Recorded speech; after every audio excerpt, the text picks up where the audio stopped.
Yep.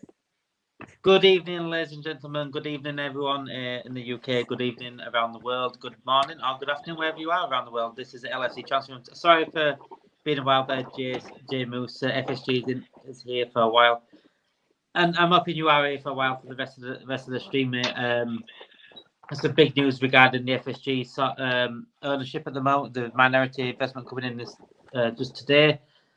Got a bit of talking about Carabao Cup tonight as well. Obviously, our draw against Bournemouth last night. Then talking about maybe Saturday's match against Tottenham, where Maddison injury news, and I'm sure we'll gloss over a few things tonight, boys. First of all, how are you doing? How are you doing, Lou? Yeah, I'm doing yeah, good. Yeah. Much better with Liverpool playing better on the pitch, I presume, boys. Yeah. Oh yeah. It's so much better. And so much better last season we saw us go 1-0 down quite a few times, but this season we seem to be coming back. And red, white, and red. Good news, yeah. We're gonna get onto that news in terms of FSG, whether it is good news or not. It's definitely good news for FSG. Whether it's a good news for us as fans, that's a different conversation to be had. So let's get into it. Hello, Moose. Hello, Damon. How Lou? Good evening, Moose. Good evening, everyone that is involved. If you are new to the channel, please subscribe. If you are on the lives and comments, please comment and like as well, please, guys, tonight.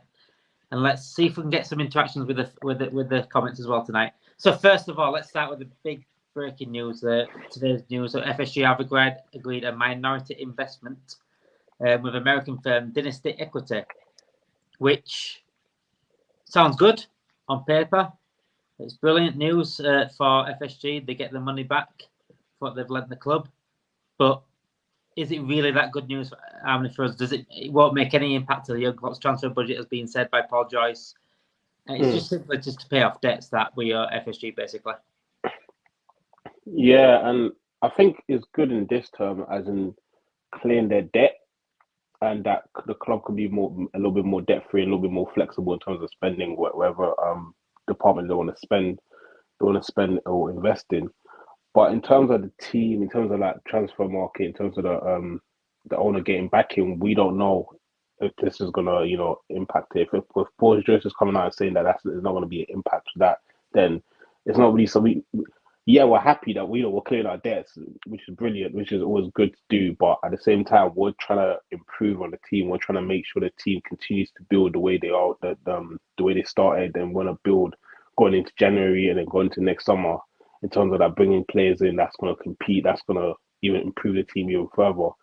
So for me, it's good news on one hand, but in the main part that us fans care for in terms of the transfers, in terms of bringing in players, and in terms of the manager getting back in, we don't really care, and we're just looking for that news for the owners to say, yeah, we're going to back the young club. This is the money. This is to prove him 100%. Next summer, he's going to get the players that he needs to improve this team even further, to challenge and win even more trophies. That's literally all the news that we're searching for. Anything else, it doesn't really matter to us, to be honest with you. So that's my feeling on it.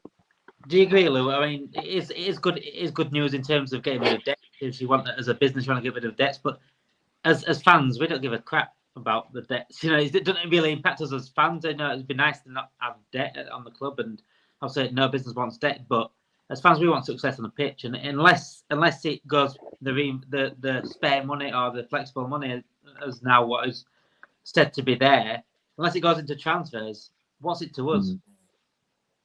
Well, it's an interesting thing because I'm not as anti FSG as a lot of people are. I think I agree in the sense of all we really care about is success on the pitch, and all we want to see is results and trophies and wins. But if FSG were to come out and say, right, we're going to back Klopp 100% and give him whatever he wants, give him all the money he wants, and say in a few years down the line, we end up as in the same situation as Barcelona or Man United or maybe Chelsea in the future. And then we're going to end up in a similar situation to 2010, where we're in so much debt, maybe no one comes in and takes over after FSG have left. If the money's going to go to transfers, brilliant. But the way things are going at the moment, we've got to where we are because our transfer policy has been good. And while we haven't always gone out and spent hundreds of millions at once, like City or Chelsea or United, we've got where we are with smart infrastructure and a plan in place. And I would rather have a long-term plan where I know the club is secure for the long-term future than spend it all in one go now and later down the line absolutely detest watching my club because it's going down the toilet and we're selling our shirt sponsors. We can't offer players new contracts. We're releasing people. We're getting rid of the manager because we can't afford it. And I would rather have a solid infrastructure in place and a long-term investment that I can enjoy watching my club succeed for 20 plus years than 5, 4, 3 years of victories and trophies and then plummeting to the point where we can't compete anymore. Can there be an happy medium though, Luke? Can there be where I don't think anyone, unless you're mad or completely deluded, I don't think everyone's asking for like 100 millions every single season. I don't think everyone's asking for like Jude Bellingham every single season. Can we still have that sort of stability in the club, in the infrastructure of the club, while still spending a little bit extra? I mean, I think again this summer and the summers after, we're being left short again for me. I still think we need a CDM. I still think we need also a centre back, and we need 2 centre backs now, really. And this could have been sorted if we played like an extra 5 million for Lavia, for example. That's just an example. It might have not been Lavia, but should we be leaving Jurgen Klopp short? I still think we can win the league, if I'm being brutally honest, especially what I've seen so far and the absolute firepower going forward. But as a whole, I just think Jurgen Klopp's not been given the best tools again to go again, if that makes sense, to go, the best chance he could possibly get. And is there an happy medium that can be had then, Lou, where we can be stable in the background, but still make sure we've addressed everything on the pitch? Yeah, there definitely could be, but I think the thing is, it's a risk of we could buy these players in the season we won the Champions League. We invested heavily and we got Van Dijk, Alisson, Keita, and then the next summer we only brought in the likes of Harvey Elliott, Adrian, and Vandenberg. So you could do that, but the issue is you could spend all that money in that season on those players and say something catastrophic happens and we drop. We don't even finish top 4. And then there's no recuperation of the money. And I think FSG are very careful in the way they do it. They don't want to take risks. They're just sort of relying on Klopp, which I don't agree with. But Jurgen Klopp has also said himself he wants to take more risks. Yeah, he definitely, and he wants to, and he's right in what he's saying. But my only concern with it is if we're in debt now, and we're not spending that much money at the moment. So if we were to spend more money, are we just going to put ourselves in further debt? And then no one investing from the outside is going to want to jump on because we're going to be in such debt. So there is a medium, but again, it's a calculated risk. And I don't think FSG would ever take that chance because it's their business at the end of the day, even though it shouldn't be. But to them, it is. Red, White and Red says here, as fans, you should care. Am I the one to remember that we're threatened with being administration? I do get that, but comparing to Tom Hicks and George Gillette to me is a nonsense because Tom Hicks and George Gillette were the worst owners around, and they put us in deep shit. Yeah. But Andre Voronin was one of the worst strikers I've ever seen at Liverpool, but it doesn't mean Andy Carroll's a good striker at Liverpool, if that makes sense. Just because one's bad, it doesn't make the other one look better. Andy Carroll's better than Andre Voronin at Liverpool. It doesn't make him a good striker. And I don't think we'll ever be in administration. We're like I think we're like 200 million. I think we're like something like 200 million in debt. I think I last saw something around those lines. But like Manchester United at the moment, they're nearly like 1 billion in debt, and they're not in administration. So I won't be worried about too much like that now. It's going to the thing. We are not in debt. FSG are. Well, it technically is FSG that was in debt because we owe them, but now money's gone into the club. That's going back into FSG's pockets, which it does debt-free Liverpool, but it don't really go into Liverpool, if that makes it. It doesn't really. I can't try and think of the word now. It doesn't really affect Liverpool as much as what we want it to on the pitch, if that makes sense. And to me, with the FSG thing, this is what I want. I put it out earlier that this is not really amazing news for us. It's good for FSG, and again, you got people coming from me, backing me and say, look, FSG out and things like that. But I'll also have people that come with insults and things like that. And the people that do come from me normally just come with insults with no logical sense and no counter argument, no intellectual counter argument, just insults instead. And I got told that earlier that it's fans like you that are so bad for this club and that make me feel sick. That's just what I got earlier, right? And said you're forgetting the great success we had. I've written down, right, just to clarify what great success is for Liverpool Football Club. I've written down the 13 years we've had of FSG and what we've won. And I'm not. This has been an amazing success, Liverpool, and I'm going to put this out now. This has been the best era of my lifetime at Liverpool. This is the most exciting Liverpool team I've ever watched, the best manager I've ever seen, some of the best players I've ever seen, and I've loved every single minute of it. And I'm passionate about that. And you watch me watch games, I'm the one that is celebrating the most out of anyone. However, when we talk about great success with Liverpool, I'm just going to list off the things that we've won under FSG and the 12 years before. So 13 years of FSG, we won a Champions League, a Premiership, FA Cup, 2 League Cups, Club World Cup, and a UEFA Super Cup. 12 years before, when we was in the dark days, as people would call it, Hodgson, even Benitez, Kenny Dalglish towards the end. 12 years before was 2 FA Cups, 2 League Cups, a Champions League, a UEFA Super Cup, and a UEFA Cup. Not much difference. So if this under FSG is a great success, then so were the 12 years before, if that is the logic. We've only won a Premiership that's more than that. And back then we won 2 FA Cups as well. And people say, well, then they'll move the goalposts. Well, we've been in 3 European Champions League finals. Well, we've got 2 Champions League finals back then as well. We got a UEFA Cup finals. But we came second with 5 matches. We came second back 12 years before, didn't we? We came second to Man United in 2008, 2009. We came second to Arsenal early on 2000s. 5 matches. Is it possible then that because of where we were in 2009, 2010, that because we've got to where we are now, we're looking back as, they were, like you said, the dark days? But is it just because we plummeted so low and we've risen so high now that expectations, mate? It was expectations. But people forget what expectations should be on the Liverpool Football Club. Liverpool Football Club are the most successful club of English football.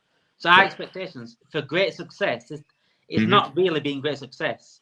I think Jurgen Klopp had great success with the team and the tight budget it's been under. But as a whole, of the football club, the last 13 years for Liverpool Football Club has not been a great success. He had the chance to be a great success, a dynasty, as people have been putting in the comments, but it can't be because Jurgen Klopp's been underlooked at, underbacked in the transfer windows where he can build on. And yes, we've been unlucky. Yes, we're against a cheating machine in terms of Man City, in terms of finances. But we're against prime Arsenal, Chelsea, and Man United back in the 2000s, who had the better teams than what they have now, way better teams.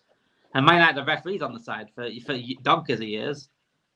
So there's always excuse. There's always goalposts move. But when you talk about great success, I don't think the success under FSG has been great. I think it's been good. It's been success, but not great. Not for Liverpool. I think it could have been great. And it still can be great, if I'm honest. It still can be great. If they go out, for example, and join me and say, here you go, Klopp, here's the money, go get a CDM. Let's go win this title. Let's go fucking win these trophies. Then fair enough. And I've never had an agenda with FSG. They've always had a chance to change my mind. I've always praised them for when they've done things right, when they've apologised to fans, but it doesn't mean I can't criticise them when they don't. You can't just praise someone all the time and not criticise them as well, especially when they've done wrong to the fans and done wrong to the club. Going on from FSG then, Hamnet. But yeah, as Jamie says, please hit those likes and subscribe if you are new to the channel, and get involved in the comments as well and try to get as much as comments as possible. We've even got a Geordie guy, Geordie in here as well. Welcome to the rival fans as well. We do like having banter in this YouTube channel. Big game for you lads on Spurs. Yeah, we're going to go on to Spurs actually in just a second. We're going to talk about last night's Carabao Cup game, first time in it. Yeah, It's a very good performance from a sort of second string Liverpool side. I thought Curtis Jones did well at right back. I thought Endo played a good game. I thought Ben Doak was very, very, very dangerous. He always tries too much. Ben Doak 1-on-1. I've not seen a winger like him for a long time. 1-on-1. Yeah. How good of a performance was that last night from the second string? And has anyone stood out to you last night?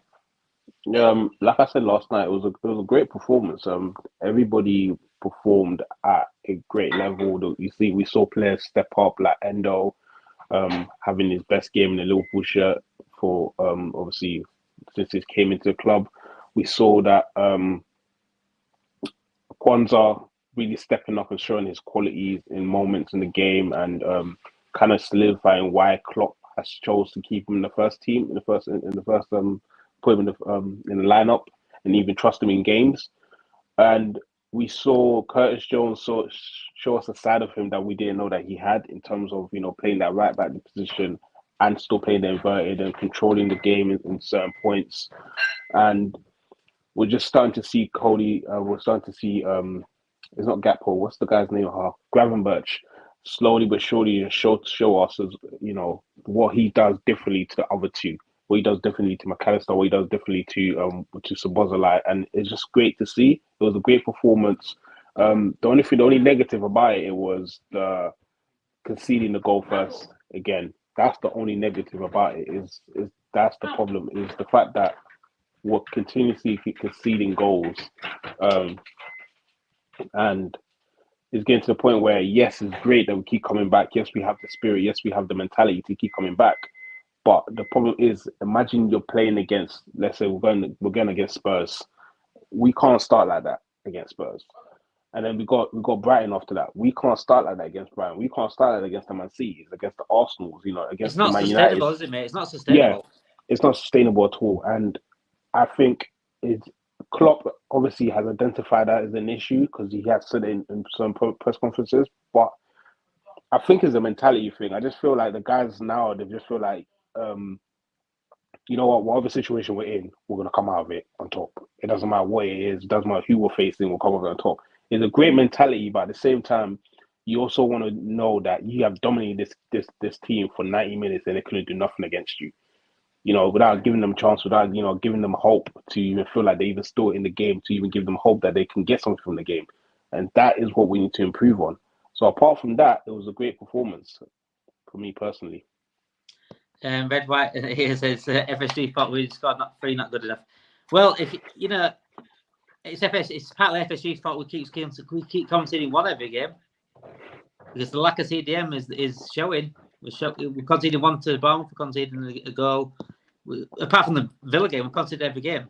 And for a team that's going for the title, like defenses win titles, as the saying, we can't be doing that. And I've just said, that is not sustainable, is it, Lou?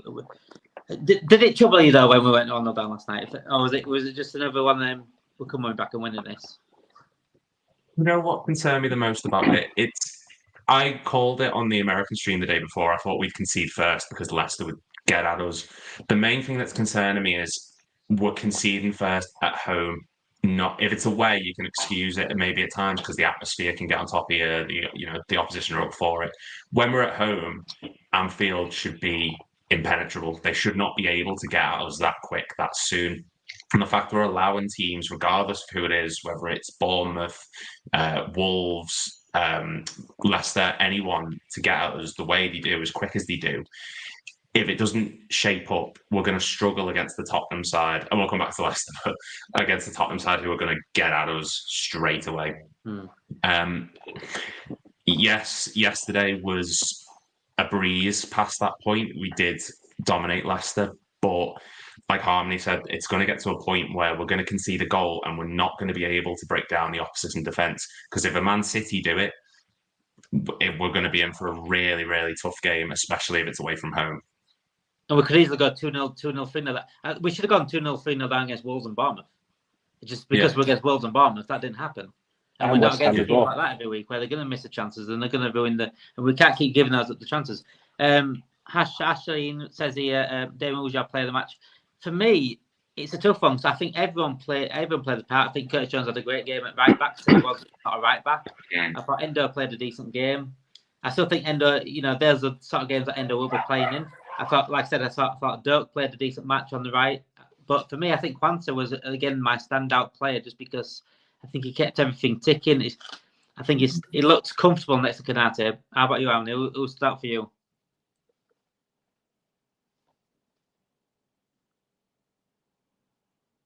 Lou, do you want to answer first before having his back? Yeah, I can do. Well, I mean, I kept praising him last night. I thought Endo was actually brilliant. He was the big thing last night was we kept winning tackles and we slid in so many times. I love a slide tackle. I love when someone commits to it and wins the ball. And Endo last night in midfield, had 13 recoveries. He made 4 interceptions. He won only 1 tackle, which kind of surprised me, but he looked solid. And for a player who's come from a slower league against the Leicester team, who were well up for it, he looked really, really solid.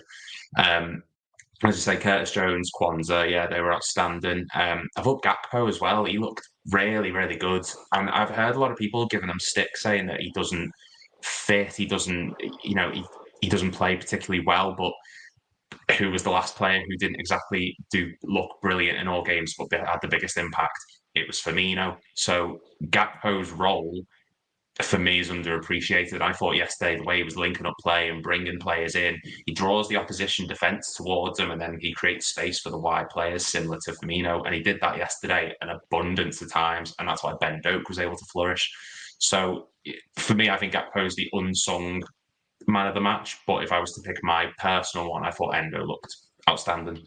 I think Gakpo's the way Gakpo plays, like you said, it's likely to like Firmino, but I think with the way he dribbles forward as well is really. I think there was a point in the match where I think he's on the right wings. I can't remember who it was against. He was on the right wing. He had 2 Leicester players on his back, and he sort of dribbled away from him, and his power and pace got away from him, and that's what Firmino couldn't offer us. But I think he's doing, and he's adding goals to his game as well. I think Firmino obviously he had a season where I think it was his last season, wasn't it, where he started adding goals all of a sudden. And he didn't score enough, but I think Gakpo's got it in him to score enough, especially with the likes of Núñez, Diaz, Salah putting their numbers in, and now Szoboszlai. Gakpo is definitely a player that is going to get overlooked. They're always doing that sort of system, unless he's bagging the goals every single week, the way Salah is, the way Diaz has been, the way Núñez has been recently, then he's not going to get the praise that he deserves. But it's much more than that. And like you said last night, he was linking up very well with the rest of the players. Last night, I tweeted something out. I said Ben Doak's going to be world class. And I said this because of just if he sorts he's got time to learn. But if he sorts his final third out, his final pass, his final finish, there's potential, isn't there, to be a world class player. Yeah, 100% there is. Still a long way to go. There's still a lot of improvement. There's still a lot of tests that he needs to face. But if he continues the way he is going and he keeps improving the way he's improving, then 100%, I don't see that not being possible. I think I will try him out on the left because I think he's so right-footed dominated that he doesn't use his left too much. And I think that if he comes against like world-class players, world-class defenders, that just know, okay, I'm gonna keep giving you you'll go to the right a couple of times, but majority of the time I'm gonna keep pushing you to your left so you can use that left foot, which I know you can't use. That will be his limitation. That will be his kryptonite, if you want to say.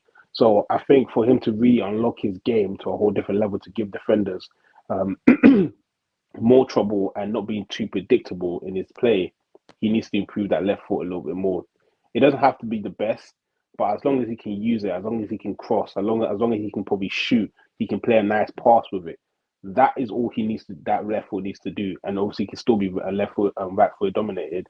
We've seen a player be left footed for his whole entire life and he's been great. Messi, obviously, but he's a different story, you know what I mean? So with Doak, I think, that's the only thing I'll kind of want that emphasize to him: work on your left foot, and try to improve on it, because defenders are going to keep using that against you, and that's going to limit you as a player. That's going to limit you as somebody that a team will look at, but like, he's a great player, but he can only use his left foot, and defenders already realize this guy, all he does is this, and this, and we can just nullify that position, and he won't be impacting the game. So that is the only thing I look at when it comes to him. But apart from that, he has everything. He has the pace, he has the attitude, he has the aggression, he has the skills. He got a great head on his shoulders. So I think if he can work on that left foot and just get better at that, then I think we got a great player in our hand. I've never understood why professional footballers can't use both feet. at least a little bit on the weak side.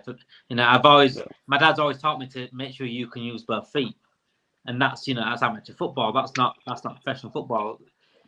You know, I get even like Lionel Messi is unbelievable his left foot, but he can still use his right foot very well. That's why I like a player like Santi Cazorla. Santi Cazorla is one of the best 2-foot players I've ever seen in my life, and to appreciate that. To be able to use both feet, it keeps defenders guessing. When you got I know Ian Robben always used to cut inside on his left foot all the time, and it was the best at it. It was that good at it. But it started getting too predictable, and defenders were able to defend against him so much easier. Later on down his career, I just think using both feet for me should be as easy as heading the ball, if that makes sense. It should be one of the first things that you learn is using both feet. And you're obviously going to find a stronger side than the other side. Lou, regarding the future then of like Ben Doak, where would you see him? Do you think he should stay at Liverpool now, or do you think? I think someone's put in the chat said we should loan him out. What do you reckon? Do you reckon it's just going to take straight over Salah? I personally see Ben Doak more as a striker, and I might be a bit of in a minority there, but I think someone as quick as him who's able to get in behind opposition, and like Harmony said, he is very sort of one-footed at the moment. I'd rather have someone who's just a one-footed finisher than someone who's out wide and it isn't suiting the way he can play. I remember when Daniel Sturridge was with us, he was so one-footed and he could not use that right foot at times. Maybe that type of, put him in the middle. Loaning him out, it couldn't hurt, but as we've seen with the likes of Tyler Morton, just because you get loaned out and have a great season somewhere doesn't mean you're necessarily going to get into the team. Like he was unreal at Blackburn last season, and now he can't. I think he's loaned out again, so just loaning him out, even if he does really well, doesn't guarantee him a place. And by then, we might sign someone else. So I'd keep him in and around the squad. Trent did it. We signed Robertson at a fairly young age. Kelleher's done it. Keep him in there. He knows what it means to play for the club. He is exciting, young, energetic, and he's shown that he can compete with the big boys. If he can keep Salah out of that team sometimes, obviously I know we have to rotate and it's a cup game, but if he's able to keep the best right winger in the world on the bench for a game and he's able to play and hit the crossbar and cause trouble at 17 years old, I have no issue keeping him in and around that squad. It's only going to benefit him. It's only going to benefit the other young players because you can see there's an opportunity to get in the team. He's a talent that we should utilise. And if we have to play slightly differently from time to time, good, because Gakpo and Nunez are different players. So we play different styles for them. We could do the same for Ben Doak in the future. The best thing about him is not afraid. And going back into recent years, that one of the players that I thought that wasn't afraid when I was young was Bukayo Saka. And when he came on the scene, he said you won't be afraid of taking players on. If he makes a mistake, if he runs out of play, if his cross doesn't work, then fair enough. You're willing to take that risk. You're willing to try to take players on.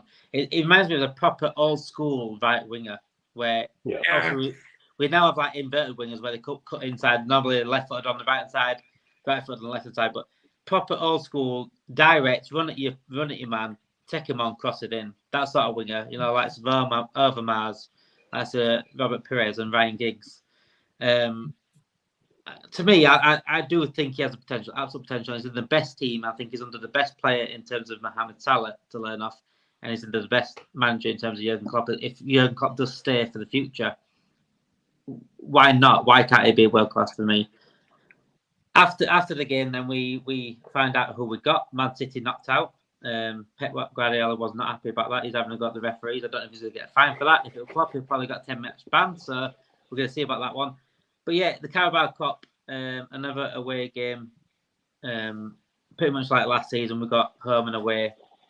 But this time it's away to Bournemouth, another Premier League side. We tend to get Premier League sides quite early in these sort of cup competitions. I was surprised to even get Leicester, to be honest, but that's as further down we've ever been in terms of first few rounds of FA Cup and League Cup.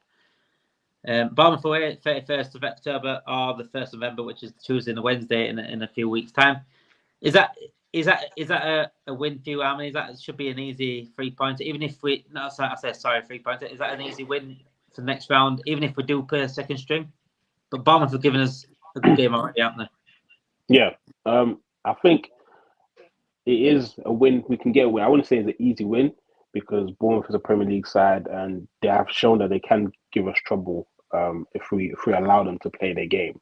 If we allow them to play the way they want to play, they can cause trouble. I think is a game that, again, players that might not get that much opportunity to play in the Premier League can step up and really show what they have and really show what they can offer and really stamp their authority and say, the manager, that listen, I'm one of those players that, if I start, you can rely on me. You ain't got to worry about the quality dropping. So that's what I think is a statement game for a lot of players, like the likes of Kwanzaa, the likes of Doak, Enzo as well. I think that's a statement game because you're coming along, you're basically facing a competition that is kind of what you're going to be getting to week if you play in the Premier League, especially for Endo. To face people like that, will give him the experience and give him the understanding. Okay, this is what I'm going to be facing pretty much every single week if he starts playing in the Premier League.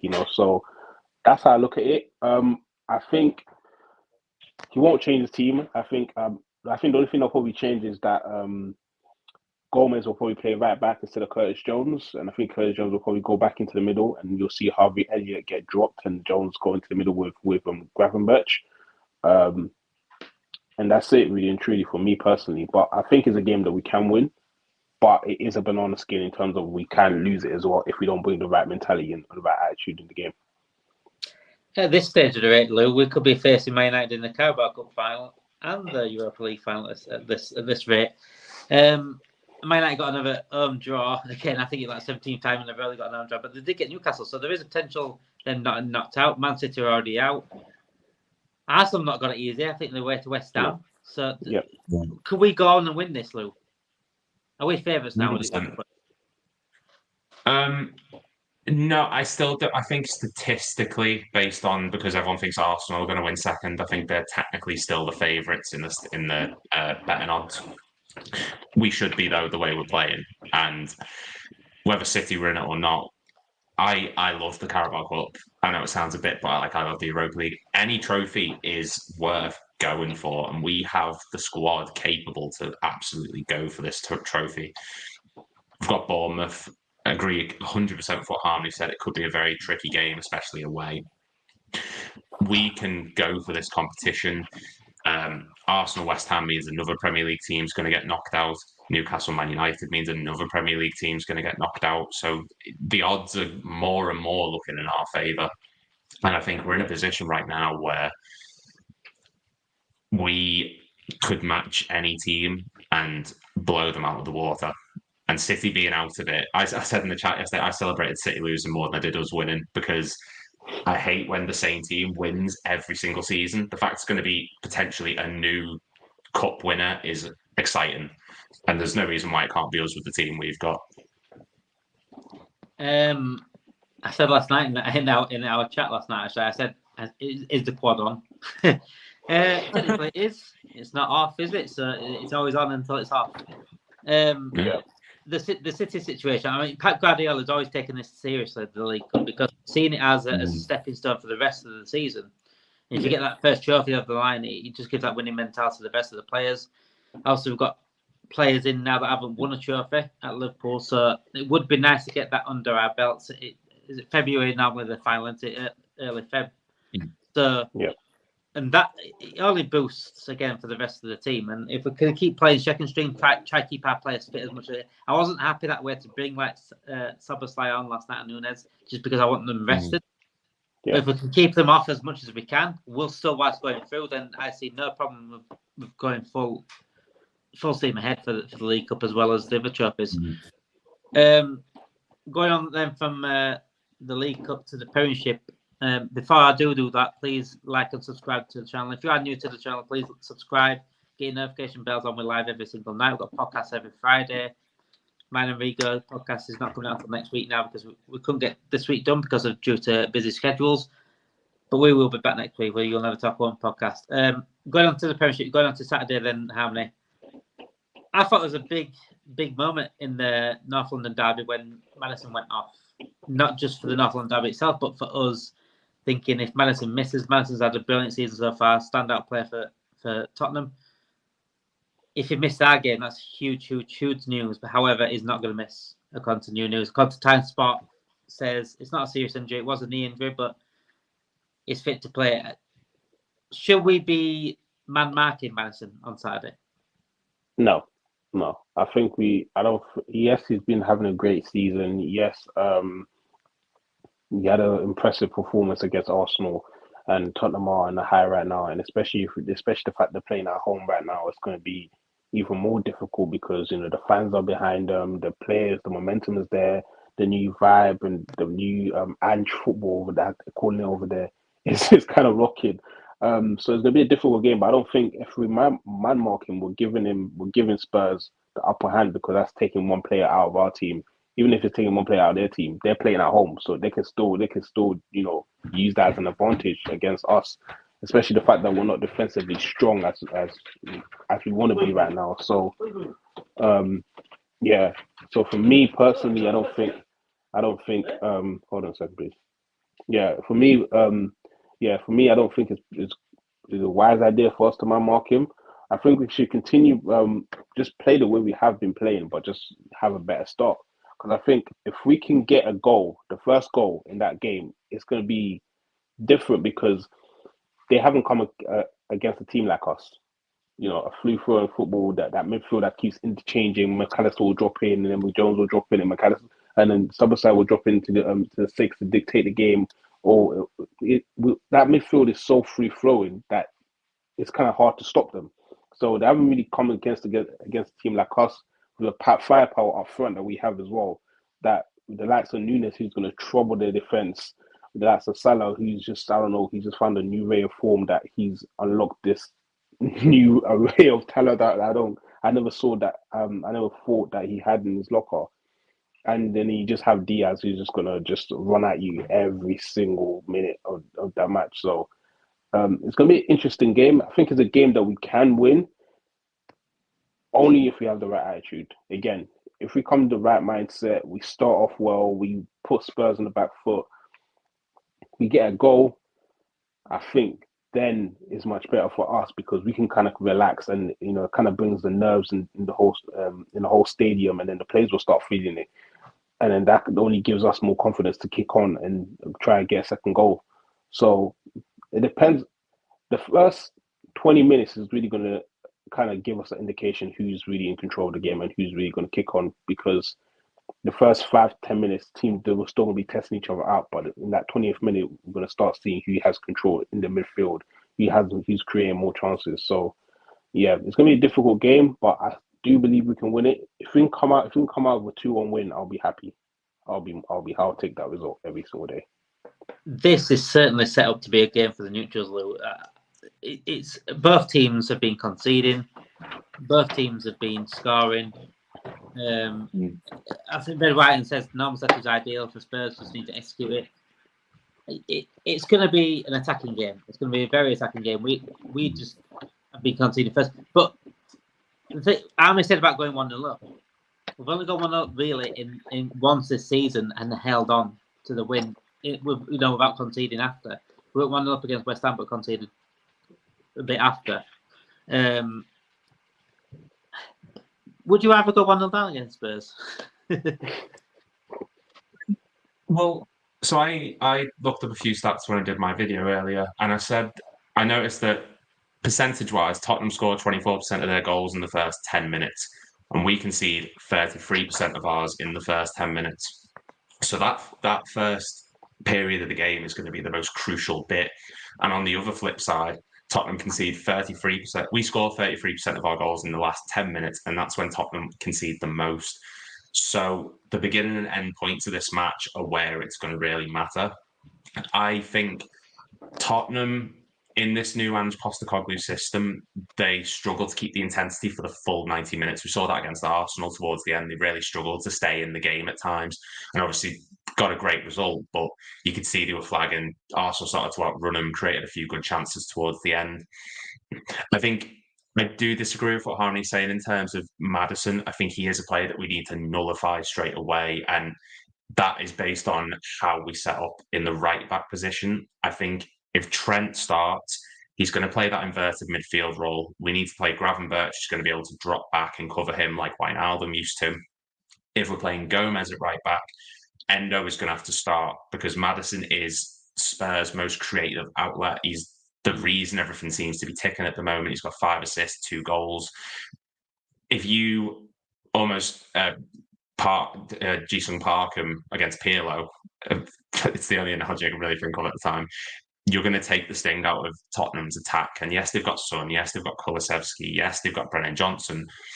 But Maddison is their Kevin De Bruyne, so to speak, at the moment. He's creating the play. He's dictating the tempo of the game.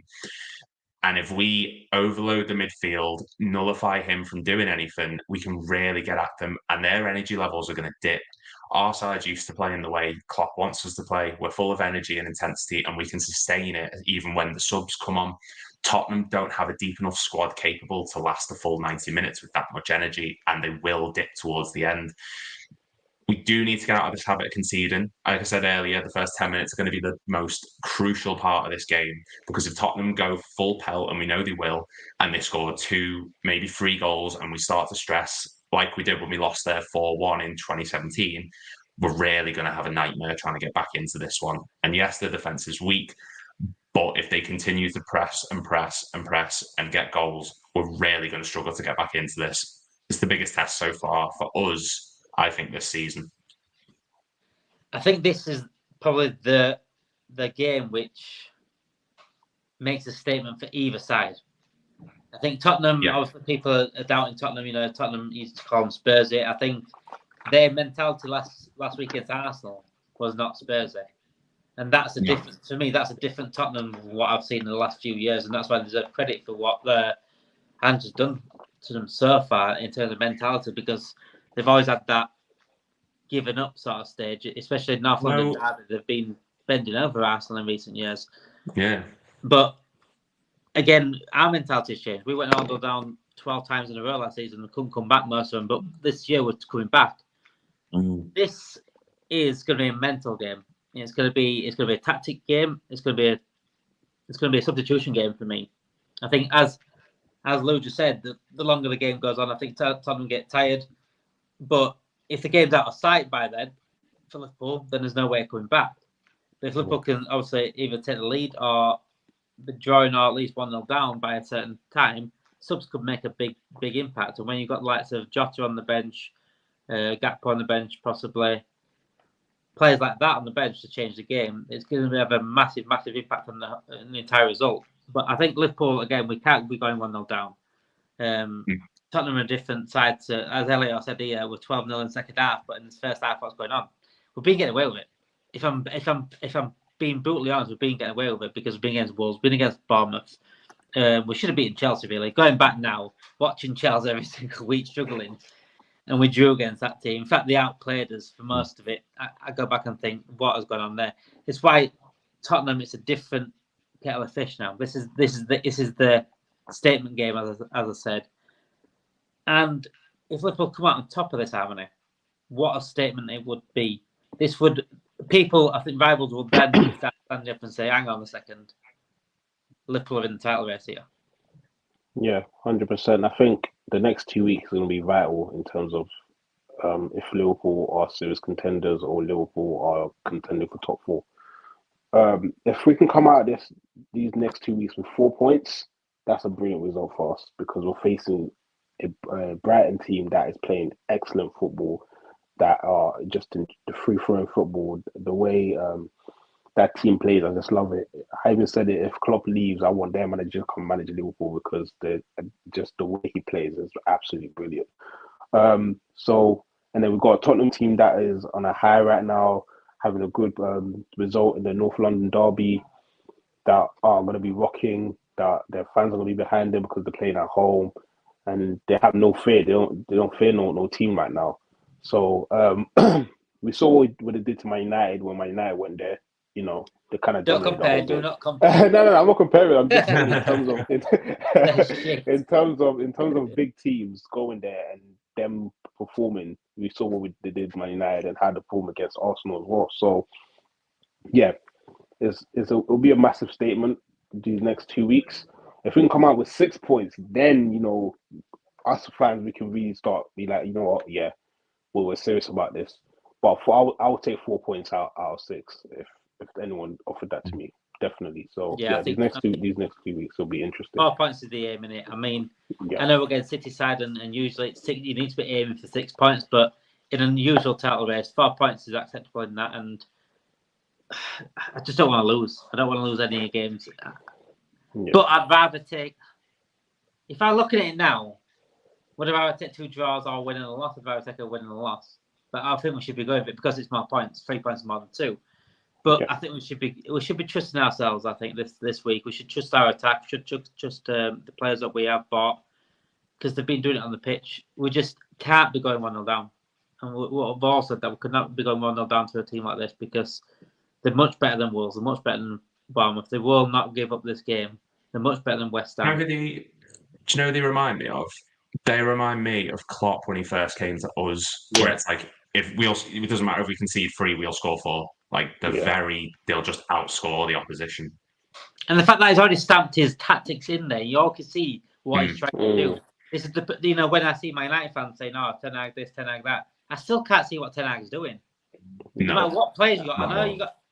You talk about, he ain't got his players yet. But when he gets his players in, it's still the same thing. You need to see when we got Klopp in, and we couldn't defend for shit. We were conceding, and we came fourth, didn't we, in our first full season? But we could see what was happening. I said, I think I saw the first month of Klopp, and I said, we're going to win title on this guy. We're going to win title on this guy because you could see what he wanted out of the players, no matter who he had. We had a shitter team what Man United had back then, by the way. Way shitter. But we could see a planning players, and it worked for what he had. Until he got his players in, then the plan's not going to work. But you can see already with Ange that what he's trying to do. And he plays some good football, if I'm honest. He plays some good football. I don't think an Australian could coach like this, but he certainly can. And it's going to be a tough game on Saturday. Tough game. But if we come out of it with a draw or a win, then it could be okay. It depending on what happens against Brighton. Like Ram said, if we come out of a draw this week, we need to beat Brighton. If we come out of a win, a draw away to Brighton is acceptable. But sorry guys, we're aiming for 6 points. That's what we need to do, and we need to make a statement this week. If we were to beat Tottenham at their own ground, it's a huge statement, and I think everyone will be starting to stand up and I think not appreciate Klopp, but I think they'll start to listen and start to be watching because a lot of people have written us off already. A lot of people have written off the beginning of the season. I did a video on it where Man United fans talked about Man United coming second above Liverpool. I don't know what planet they're on, but I'll have whatever they're having when they're coming on these predictions because Liverpool are the only team that can match City in terms of unbeaten runs. The only team that can get to those levels. We're already on a 17-game unbeaten run. It's 16 in the Premier League. So there's only City and us can do that. So if we can keep this pressure on and beating Spurs on Saturday, it would be huge. Not talking about Spurs, coming away from Spurs, coming away from games themselves. A certain player played last night in the Copa Libertadores for Fluminense. He got a man of match performance actually, Andre. Even though his side got a red card, he got a man of match performance, stood out massively. And we've been talking about this guy for quite a while now, and people have been likening him to Thiago, a bit like Thiago mixed with like Mascherano sort of player. He plays quite deep, but I think the way Andre does play deep sort of suits us right now because the midfielders we do have, they're all attacking minded, aren't they, Lou? They're all attacking minded. We've got Szoboszlai attacking minded. I know he's not attacking mid, but he's attacking minded. McAllister is more in between, but he's more attacking minded than he's defensive. Curtis Jones attacking minded. RVL attacking minded. Apart from Endo, we haven't really got anyone defensive minded. So when we do buy a CDM, and Andre would be perfect, wouldn't he? Because he's that defensive and that even if he covers in centre back, it doesn't really matter because it allows Trent to go up forward. But this is the kind of play we need, isn't it?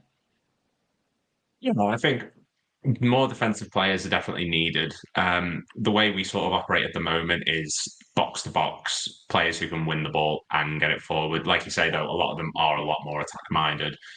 Like Jones The only thing that's sort of making me think maybe Jones could play a bit deeper. He did it for the England under-21s, I believe, and obviously he played right back last night. So I think it needs a proper maybe six next to him, though, a bit like McAllister did with Caicedo at Brighton. Yeah. He's definitely, there's a potential there, but he is still a more attack-minded player. I don't particularly think Bajcetic is outstanding defensively either. I might be in a bit of a minority there, but I do think he can still be got at. Andre, I'm more than happy to see him come in. I think it's about 25 million that's touted around. That's cheap in today's market for a player who's that age who can do what he does. My only other concern with it is, yes, he looks brilliant, but he looks brilliant in the Brazilian league. Now, you can get great players from there. Obviously, everyone remembers Neymar and stuff like that. But there's going to be a big gap in effort levels required, and whether it's something that he's able to do, I'm not sure. I haven't seen a great deal on him. I've only seen what you guys have posted. More than happy to get him for that price. If anything, his valuation is just going to go up. Sorry, Andre. I said Gomez. I've just seen a comment. I don't know why I said Gomez. Andre, even. Yeah, I'm happy with him coming in. I just do have question marks over where he'd fit in. Would he start straight away ahead of Gravenberch or McAllister? Obviously, he's going to be deeper, but what would be the set lineup? I don't want to sort of chop and change too much too frequently in games, because City do it and it works, but it's just a bit of a gamble at times. I'm happy with it, but I'd like to know what his set role would be before he comes in, so to speak. I think I'd like to see the fixtures before. It's like the fixtures in January, February, and if we've got some on paper easy games, if that, no disrespect to the real Spurs, but you know what are easy games on paper, and we can sort of bring him in slowly. But we've got some hard fixtures coming out. I think you want him get him hit the ground running. And regarding effort and things like that, I think because they're getting from South America, we've had very, very good South American buyers, and the way they're brought up over there and their effort and the hard work to get to where they are, for me, says a lot about bringing them in and getting them adjusted to the Premier League. Because if it's effort that is lacking, then I don't think he's in the right part of the world, because effort is everything in South America. You've seen it out with Diaz, how he puts every bit of ounce of effort in. You've seen that with Nunes. The way they get to their contracts through it's all hard work. They come from absolute poverty to where they are now. So I won't be too worried about too much about effort. I'd say it's just a step up in class in it. The Premier League we've seen already a step up in class between the Championship and the Premier League, with Luton, Burnley, and Sheffield United struggling like that. Sheffield United conceding 8 goals to Newcastle. That's a step up from the same country, and the Championship is probably better than the Brazilian league, if I'm honest, in terms of difficulty. So, in terms of effort, I don't think I'm too bothered. I'm not too worried about the step up. I think it's more the quality, and I think potentially he could be an absolute superstar. And it would be nice to get a player like that. Yeah. It would be nice to get a player like that straight off the back rather than going through Brighton for once. So. Yeah. I'm just gonna go over some random football news. Actually, it's nothing to do with Liverpool, but I saw it earlier just before I came on stream. It's about Barcelona and their ref scandal that they could be getting in trouble, bribery with referees. They could be banned from football, according to Sam Wallace. What would that do to football? To be fair to you, I don't see it happening. I honestly don't see it happening. I think they'll find some sort of way to structure payment, or they'll take some points off them. But for them to take them off football, I think it'll be a massive. It'll have a massive impact on football, because they're such a iconic team.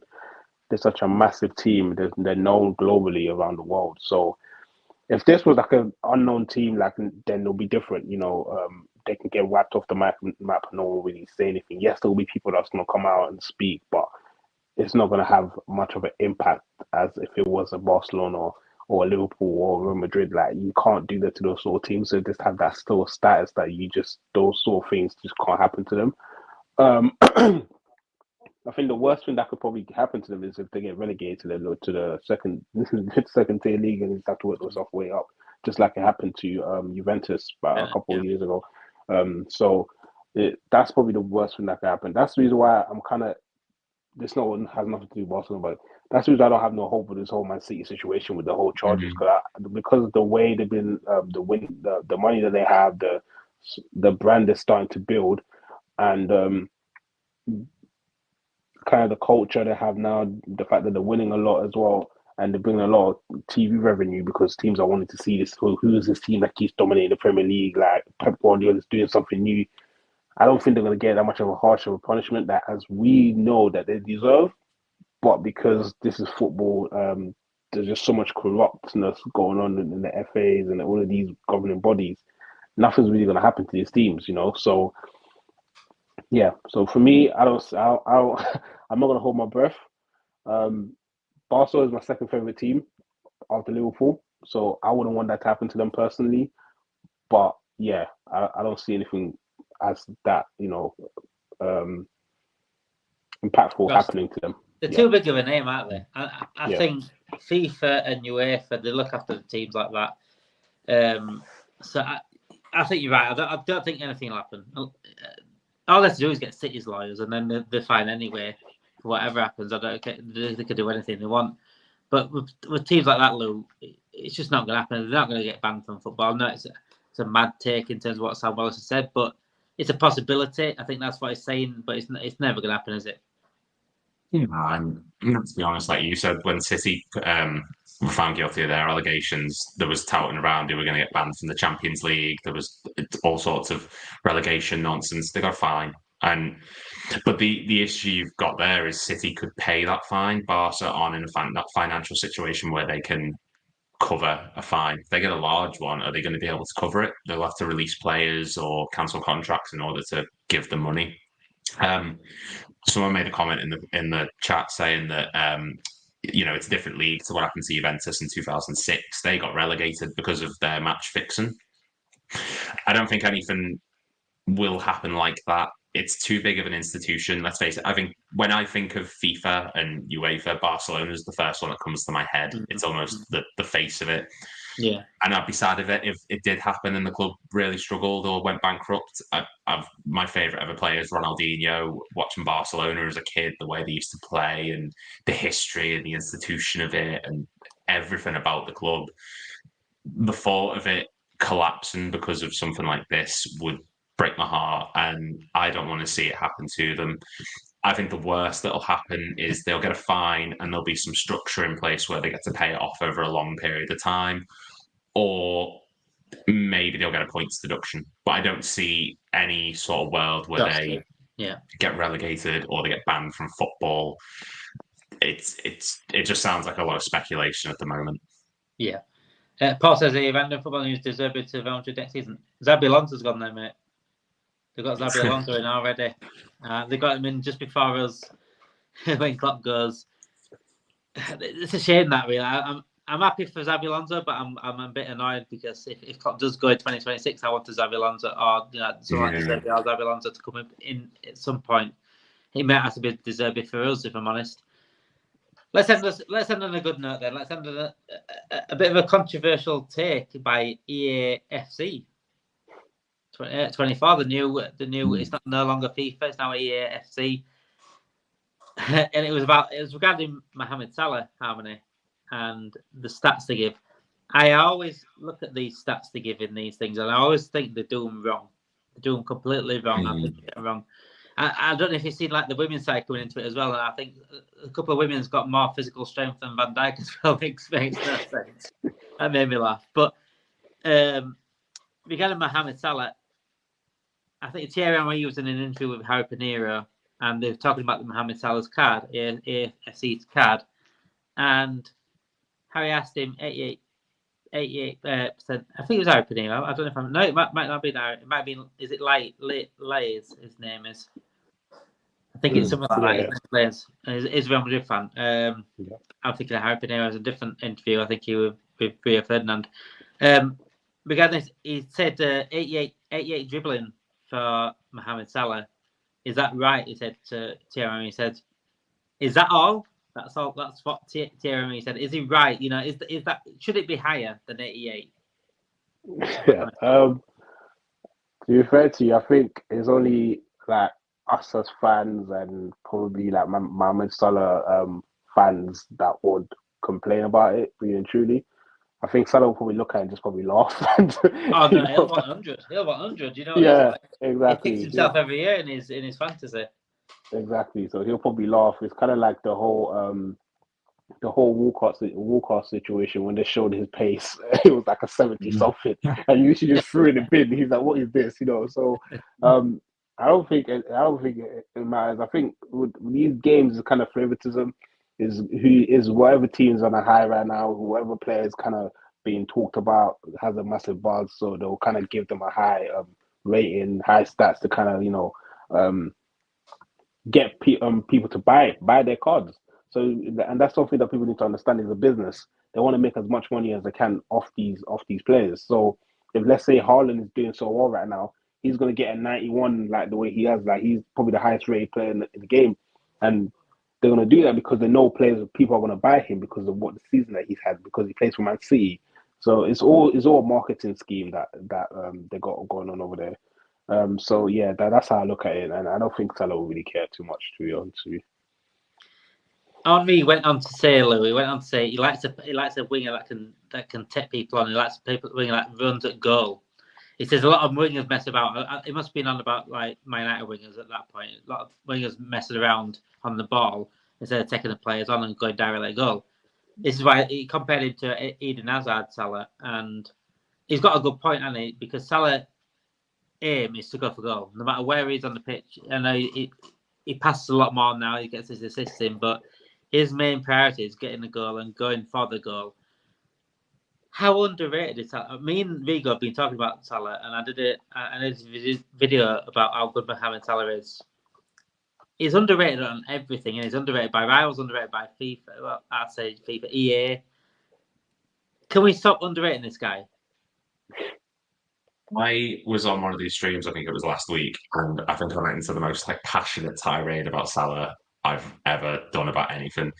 I personally adore Salah. I think arguably he's one of the most, he's in the top five, possibly most historic figures of Liverpool players.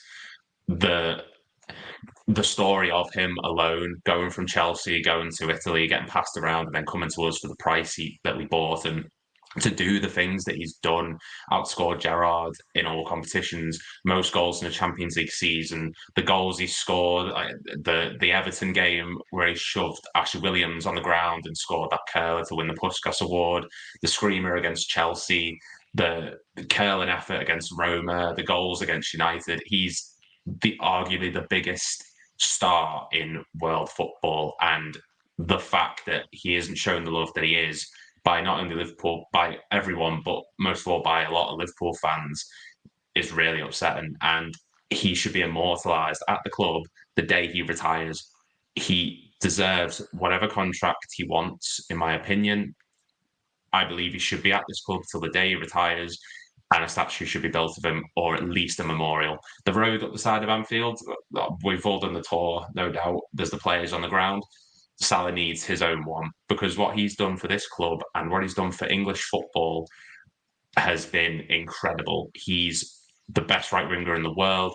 He's one of the greatest ever players we've ever had, and his contribution to the club, winning the things he has and scoring the goals he has, cannot be understated. He represents the city. He represents the fans. He's what Liverpool is, which is playing with a smile on your face, 110% all the time. And he's just happy to be there. And I love seeing him score. It brings a smile to me when I know that he's scored a goal.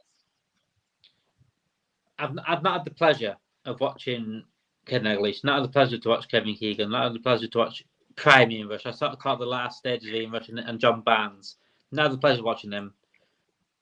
Salah is the greatest Liverpool player I've seen just behind Gerrard. And he can rival Gerrard. That's how I... Yeah. And to me, I said this on the podcast, I said, for me to think like that, how much I love Gerrard and how much I rate Gerrard, how much Gerrard gives me joy throughout the heartache I watched throughout the 90s and zeros. To have that thought that someone's now matching him or, that can challenge him to be the greatest player I've seen at Liverpool, is ridiculous. I never thought I'd say that. I never thought that someone would be able to match Gerrard. But Salah is that good, and I can't even praise this guy higher than anything that I've ever had, because it's consistency every single season. Even when he had a poor season last season, if I'm honest, but his still stats matched up to the best in the world. His stats matched past world-class Marcus Rashford. So the disrespect I see, I'm absolutely done with it. I don't know if you guys saw it. There was a video the other day I spoke about again on the podcast on ESPN. He had 3 fans on, and one fan said his top 3 wingers in the world, right wingers in the world, were Saka, Dembele, Olise. I'd never heard something so bull in my entire life of a football. Dembele's got to be fit to even play. Like, he's injured 90% of the time. I can't even comprehend, apart from narratives or agenda, why Salah's not even mentioned. To me, it's Salah, the best right wing in the world, and then you got a bit down and quite a bit down to Saka. And I think Saka's behind it, but quite a bit behind him. And it's not even a competition. It's not even a debate for me. And Salah's the greatest right winger this league has seen, including Cristiano Ronaldo. If Cristiano Ronaldo was in the league a bit longer, maybe there's a debate to be had. But Salah has been the greatest right winger in the league. Sorry, I think there's like a delay on my. Sorry, one sec. It's like quite delayed for me. Would you? What order would you rank it then? Suarez, Salah, Torres? Because I think that's the debate that always sort of comes up. Depends what you're asking. If it's prime, then Suarez wins every day. Yeah. I reckon. I still think Salah. No, because prime Suarez is the best player of this generation behind Messi and Ronaldo. Yeah, he was different. He was absolutely different. Oh my God. And prime Torres as well. If you talk about prime as well, prime Torres, he couldn't finish everything that he came. Like, you'd be one of the keepers that you might as well go off celebrating. But in terms of what they've done for Liverpool and everything, obviously Salah's number one. He's behind Gerrard in terms of that, but prime, you got to go Suarez in terms of footballer. Suarez is just an unbelievable footballer. Yeah, if we had Suarez in this team right now, oh my gosh. Oh my gosh, this team would be fake. It will be such a fake attack, honestly. It will be so different. And if they said to me in the last 20 years, if they said to me in the last 20 years, if we could just bring 2 players into the squad, I'll be Gerrard and Suarez. That's it. If Gerrard and Suarez are sorted. If Gerrard and Suarez were in these teams that young Klopp's had, would have won the squad at least 3 times. Honestly. It would be ridiculous. But yeah, I would go. What about you, Lou? Would you say Suarez prime, but in terms of all time, Salah? I still think Salah. Don't get me wrong, that watching Suarez in that 13-14 season was unreal. And weirdly, the thing that stands out isn't a goal he scored; it's that screamer he had against Arsenal, which cracked the post from like a mile out. He bounces it and volleys it. I think Salah overall, the contribution he has at his peak, at his prime season, scoring like 40-odd goals, but still registering the number of assists he did, it blew my mind. I personally just think Salah. Maybe that's just because of longevity, but I think what did Suarez get? Did he get like 30 goals? But he missed like 7-8 games due to ban, didn't he? Yeah, he missed quite a lot due to that ban. And my favourite goal for Suarez, going back at Suarez, I know he's got some absolute worlders, but my favourite ever goal was Suarez against Newcastle, where he knocked it down on his shoulder. Oh yeah, and he just because goes that past. For me, I've never seen. He didn't even look at the ball. He looked at the ball once, right up in the air, and somehow controlled on his shoulder. And not only that, did he control on the shoulder, he had the awareness to quickly get it around the keeper like that. Like an instant, like that. To me, I've not seen a player do that on the pitch in the Premier League. Not like that. Out of this world. He was unbelievable. But yeah, Salah definitely does need the credit he deserves. And I'm not even bothered that rivals don't give him credit. If they want to put him down, then put him down. They've been putting Gerrard down all my life. So, and Scholes himself now said Gerrard's better than him. So it swings and roundabouts. You got to get it with rivals. They don't understand. They have their bias ties on, but the media needs to start giving Salah please, and the media needs to start praising Mohamed Salah for what he is, and he is the star boy of this Premier League. And when he does go to Saudi Arabia, he'll be the star boy over there because the best Arabic player of all time.